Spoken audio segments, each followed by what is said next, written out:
mendengarkan podcast Genzita. Apa kata Genzi bercerita? Perkenalkan, aku Carolina selaku pembawa acara dalam podcast kali ini. Para Genzi, kalian pada merasa gak sih kalau kita gak bisa banget buat ketinggalan tren? Nah, tren sendiri diartikan menurut KBBI adalah sebagai bentuk terkini pada satu titik tertentu. Contohnya tren yang ada di media sosial, khususnya tren yang berkecimpung di dunia TikTok. Contohnya, tren yang ada di media sosial yakni tren labu. Labu sendiri hanya sebuah boneka pajangan, namun bernilai harganya itu sangat fantastik. Mengapa demikian? Orang-orang rela untuk mengeluarkan harta mereka untuk membeli sebuah boneka pajangan. Hal ini tentunya dikaitkan dengan fenomena FOMO, yakni fear of missing out, adalah perasaan takut jika tertinggal pada sebuah momen, informasi atau pengalaman tertentu. FOMO merupakan fenomena psikologis yang bisa membuat seseorang merasa cemas dan ikut-ikutan tren tanpa berpikir rasional. Perasaan ini akan mempengaruhi ketidakpuasan seseorang pada hidup mereka dan merasa apa yang mereka lakukan tidak cukup dan mereka tidak akan pernah cukup. Untuk memperdalam topik bahasan ini yang ngena banget nih di kalangan Gen Z, aku bakal ajak dua narasumber cantik untuk mengulik lebih dalam gimana sih gaya hidup Gen Z yang katanya FOMO itu, apalagi di area atau terlebih lagi di Universitas Jember. Nah, ini dia narasumber cantik kita yang akan mengulik dan membahas tentang fenomena FOMO yang terjadi pada Gen Z, khususnya yang ada di Universitas Jember. Baik, langsung saja dengan Kak siapa? Via Dan Nadia. Oke, Kak Via dan Nadia mungkin bisa memperkenalkan diri terlebih dahulu. Perkenalkan, nama saya Nadia Harif dari Prodi Sosiologi. Perkenalkan, nama saya Nadia Rohma dari Prodi Pendidikan Ekonomi. Baik, kalau kakaknya ini masih semester 1 ya berarti? Baiklah. Nah, apa sih yang dirasakan dari mahasiswa semester 1 Kak? Kalau boleh tahu, apakah kakak ini sudah join berbagai macam kegiatan atau gimana Kak? Saya belum Pak, teman. Mungkin Kak Fia dulu? Kalau saya belum, mungkin kayak masih adaptasi. Baik, kalau Kak Nadia sendiri? Kalau aku sendiri sama kayak Kak Fia, mungkin karena sibuk ospek juga, jadi masih pengen beradaptasi. Nah ya Kak, kita kan dihantui oleh kesibukan-kesibukan aspek ini ya. Nah, maka langsung saja kita kembali ke topik hari ini, yaitu membahas tentang FOMO. FOMO itu kan rasa ketidakpuasan gitu kan, harus ikut sesuatu yang tren gitu kan. Nah, menurut kalian nih, mahasiswa terlebih mahasiswa baru di Universitas Jember, kalian itu setuju nggak sih kalau FOMO itu berhubungan sama gaya hidup hedonisme di kalangan Gen Z? Kalau setuju, berikan tanggapannya Kak. Setuju sih, karena kan apalagi kan kita baru mulai masuk kuliah ya, melihat juga dari sekitar, apalagi kok seperti ini gaya hidupnya itu, mungkin apalagi kayak nanti ada temen ngajak nongki-nongki ya, bahasa sekarang mungkin nongki-nongki itu bisa menyambung sih sama hedonisme. Kalau Kak sendiri, Kalau menurut aku sih, kalau dibilang ada hubungan, ya ada hubungan, tapi tidak semua mahasiswa harus kayak ikut tren apa gitu, nggak semua. baik, berarti bagaimana kita pintar-pintar gila. Iya, soalnya kita tahu kan ya kalau kita masuk ke sebuah lingkungan baru itu pasti harus beradaptasi. Tapi kadang ada hal-hal yang gimana ya, kayak kepengen kayak gitu kan, ingin merasa tahu dan ingin mencoba. Iya, betul. Selanjutnya, gimana tanggapan kalian soal tren-tren makanan di TikTok yang viral itu seperti coklat Dubai itu kan viral Kak. Nah, kebanyakan anak sekarang itu pengen untuk cobain, bahkan mereka tidak peduli harganya itu berapa, tapi kayak mereka itu intinya aku udah nyoba ini loh, aku berarti nggak ketinggalan zaman gitu. Nah, apakah kakak sendiri itu ada hasrat untuk mencoba sesuatu yang baru tersebut atau bagaimana?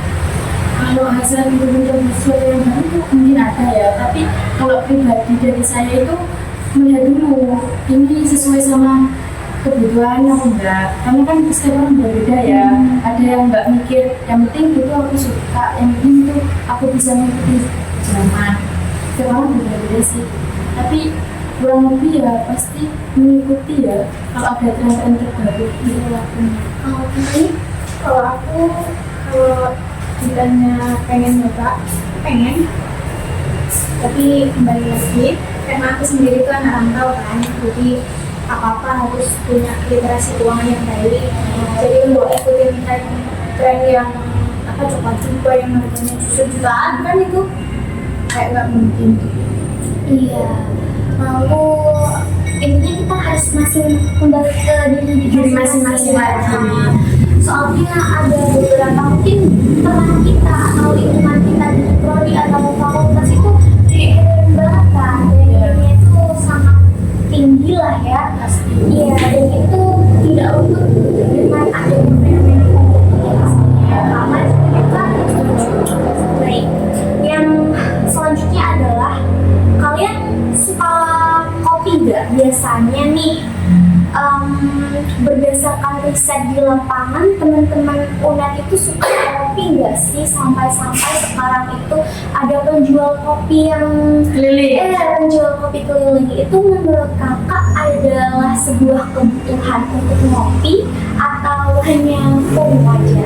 Karena kalau kita lihat kan marketing juga ikut-ikutan semua kan ya Kak, bukan merambah ke mahasiswa aja, tapi market itu satu jualan kopi keliling semua ikut kopi keliling itu kan Kak. Nah, menurut kakak itu gimana sih tanggapannya dari hal-hal yang terjadi di kampus ini?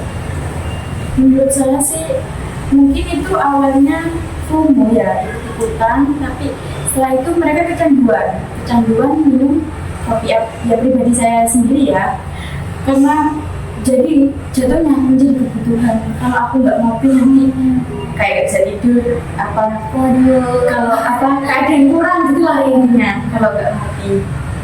Berarti kopi dibutuhkan sesuai kebutuhan juga ya Kak? Ya, Berarti kalau yang asalnya nggak butuh itu jadinya kan butuh karena awalnya ikut FOMO itu. Mungkin aku coba jadinya kayak kecanduan kan, jadinya kebutuhan. Di awalnya FOMO itu. kalau kakaknya sih, Kalau aku emang dasarnya aku suka kopi. Jadi apa namanya, kalau dibilang FOMO enggak, emang awalnya dari awal suka kopi gitu. iya Kak, soalnya kita melihat teman-teman aja nggak sih, kayak mereka itu nggak suka kopi, tapi mereka itu harus minum kopi sampai terganggu di kesehatan. Itu karena apa ya Kak? Karena mereka itu nggak mau ketinggalan zaman Iya, gitu. benar-benar. Ada varian atau rasa baru di kopi mereka itu cenderung kayak, iya aku harus cobain gitu. Kan Aku coba, masa enggak? itu sisi negatif ya dari ikut-ikutan itu. Nah, kalau suka kopi, berarti kalian suka nongkrong nggak sih? Pasti. Iya, Kan soalnya kayak udah berkaitan tuh ya. Betul. Nah, kalau kalian itu nongkrong, kalian sering nongkrong nggak? Mahasiswa baru mah di Iya pasti kan. nongkrong. Benar. Kalau kalian nongkrong itu apa yang dibahas gitu?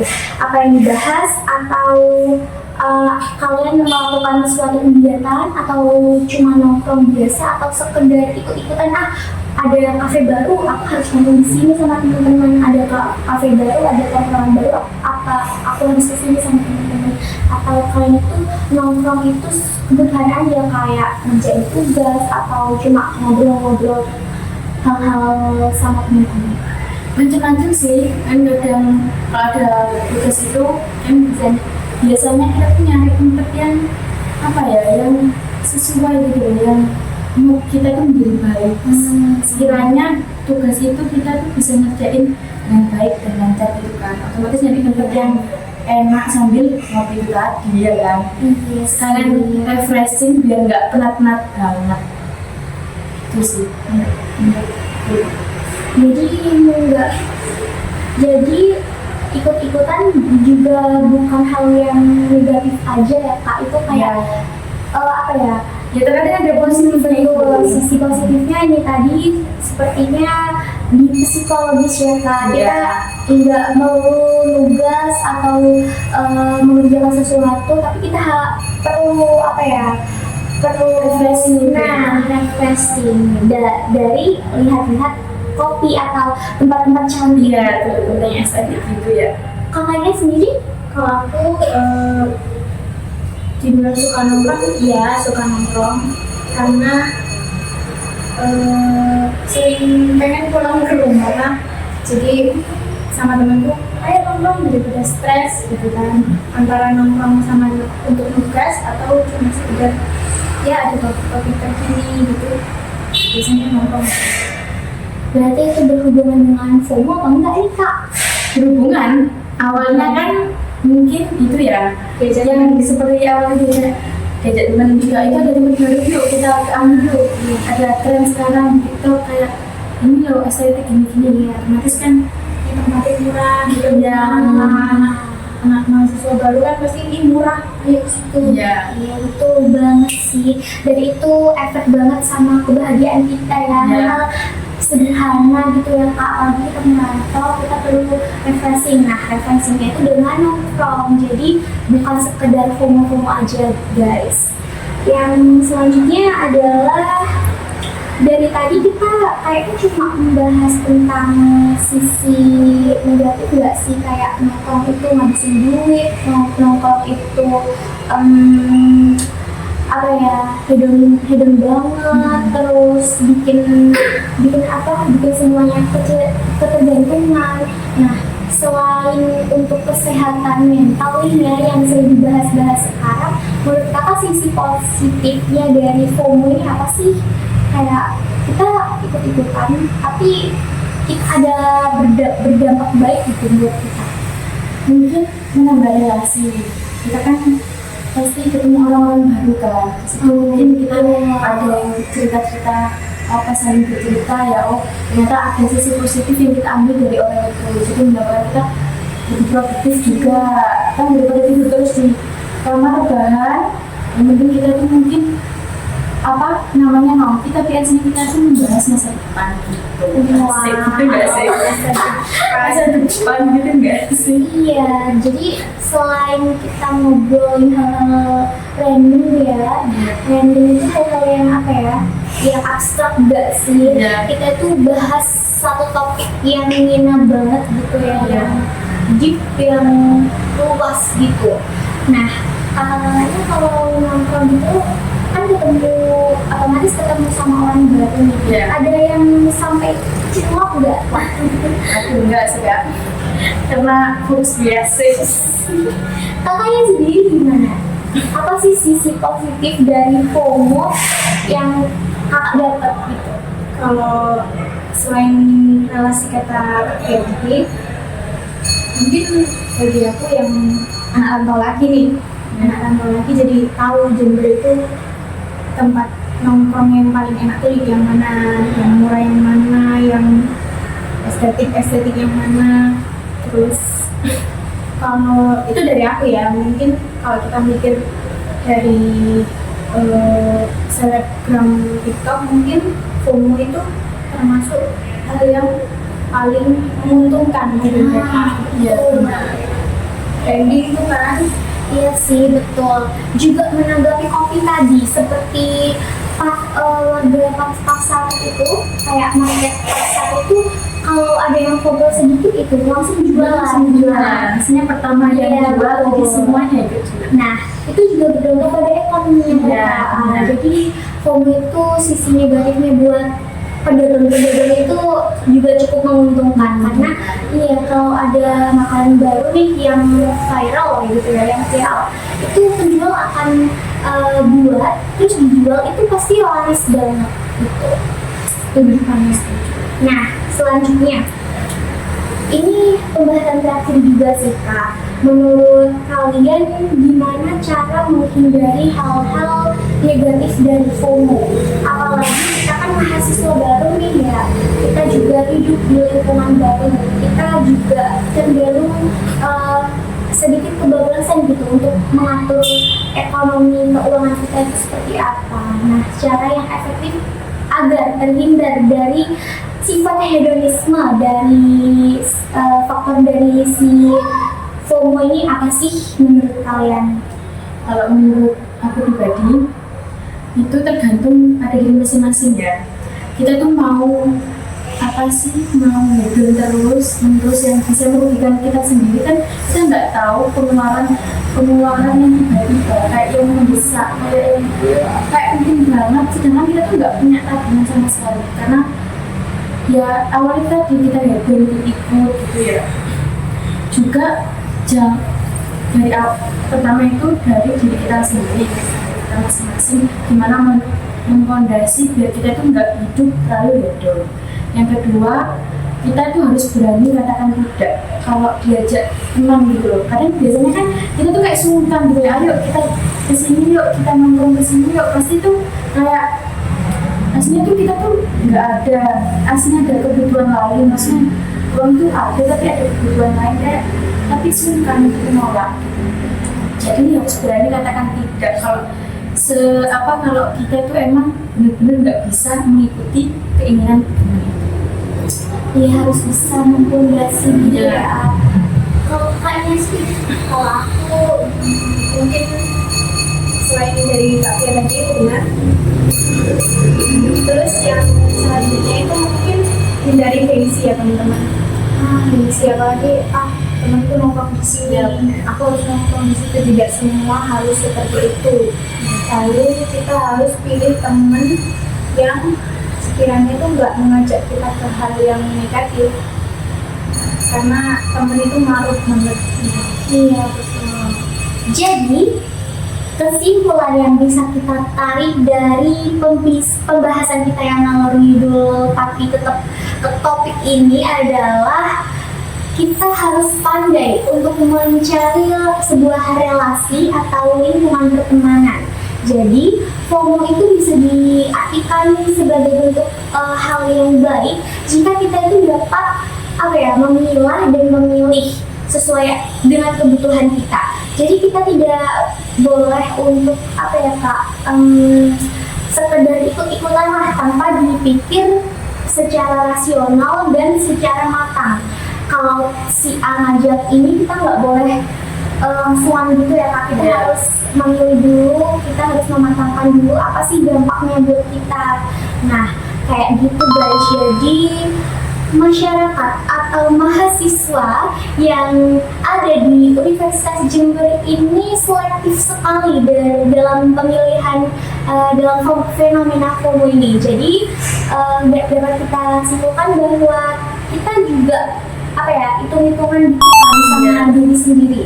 Jadi FOMO itu tidak melulu ke hal yang negatif, tapi ada sisi positifnya, yaitu tadi ya menambah relasi, kemudian kesenangan diri, terus produktif, dan apalagi tadi kata Kak Nadia tadi kreativitasnya. Iya, kreativitas. Kalau kita FOMO itu otomatis informasi-informasi itu kan tersalurkan gitu Kak, jadi itu menambah sebuah kreativitas. Jadi mahasiswa di Universitas Jember ini bukan anti pada tren yang terjadi, tapi mereka itu cenderung lebih selektif untuk memilah dan memilih sebuah tren. Jadi FOMO itu tidak perlu diartikan atau diklasifikasikan menjadi kegiatan yang negatif. Begitu pemirsa. Mungkin dari diskusi kita kali ini ada yang mau ditambahkan atau bagaimana? Sudah cukup? Ya. Baik pemirsa Gen Zita, itu saja yang mungkin dapat kita salurkan ya pemikiran-pemikiran kita, apalagi kita ini masih mahasiswa baru yang notabene harus harus adaptasi di lingkungan yang super asing ini. Jadi seperti itulah pembahasan kami tentang FOMO, fenomena FOMO yang terjadi di Universitas Jember. Baik, sampai jumpa. Wassalamualaikum warahmatullahi wabarakatuh.